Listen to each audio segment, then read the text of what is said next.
By their third year in university, Teo, Chioma, Busy, and Toon were already legends. Not the kind written in textbooks, no.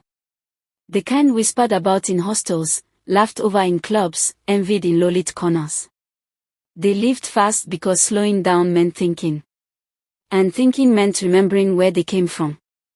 They were 300-level students with empty pockets and loud dreams, girls who learned early that beauty could open doors grades could not. Their nights began where other people's morals ended, clubs that smelled of sweat and perfume, music pounding like a second heartbeat, strangers with soft voices and hard cash. Whatever paid the bills. Whatever brought money. Whatever numbed the fear of tomorrow. Chioma laughed the loudest. She wore confidence like armor, but cried alone when nobody was watching. Busy was sharp-tongued and calculating, she never fell fast, never loved deeply. Toon pretended it was all just fun, but secretly hoped one man would choose her and stay. And Teo was different. Sigen was off campus, older, smooth, always smelling of expensive cologne and danger. To outsiders, they looked like a couple that had figured life out early, matching outfits, Instagram-worthy dates, soft smiles hiding sharp truths. What Teo didn't know was that Sigen was a tourist in loyalty. What her friends didn't know was that Sigen had passed through all of them, different nights, different lies, same promises. And Sigen knew everything. He knew the secrets they swore would never leave their circle. He knew who needed money the most, who liked compliments, who was tired of pretending not to care. When school ended, everything scattered. No dramatic goodbye. Just silence. They graduated, packed their lives into boxes, and went their separate ways, different cities, different struggles, the same memories they pretended didn't exist. Life, shockingly, smiled on three of them. Chioma married a tech entrepreneur who adored her like she was rare art. Busy found herself wrapped in luxury, married to a quiet oil executive who never raised his voice but moved mountains for her. Toon became a society wife, the kind people took pictures of at events and whispered about with envy. None of these men came through hookups. None were connections. None knew the girls they used to be.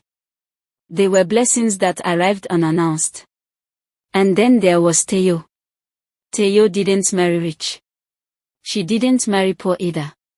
She married Sigen, because when everyone else moved on, Sigen stayed. Or so it seemed. He told her she was the only one who mattered, the only one he truly loved. By the time the truth tried to surface, Teo was already pregnant, with hope, with fear, with commitment. Marriage changed nothing. The cheating didn't stop, only became quieter. The lies didn't end, only lawsuits. While her friends posted anniversary trips and soft laughter, Teo learned the sound of loneliness inside a crowded house. She smiled through gatherings, defended her husband with tired loyalty, and slowly realized something painful: Sigen didn't destroy her life. She handed him the permission. Years later, fate, cruel and poetic, brought the four women back together at a high-profile wedding. Same faces. Different eyes. They hugged, laughed, reminisced. But beneath the makeup and designer dresses lived ghosts of who they used to be. That night, alone with a glass of wine, Chioma finally said it: "We survived, but not all of us healed." Busy looked away. Toon held Teo's hand a little too tightly. And Teo? Teo smiled, the kind of smile that comes after acceptance. She didn't envy them anymore. Because somewhere along the line, she learned a truth none of them expected: life doesn't punish recklessness immediately. It lets you choose. And then it makes you live with the choice. Teo would leave Sigen 2 years later, not with drama, not with noise, but with dignity. She went back to school, rebuilt herself, and learned to love slowly, carefully, like someone handling glass. The others. They carried their past quietly, grateful their husbands would never know how close they came to becoming a different ending. And so the story wasn't about who married rich. Or who suffered more. It was about 4 girls who danced through fire and land, too late or just in time. That youth forgives nothing, it only delays the bill. When the music faded, only truth remained.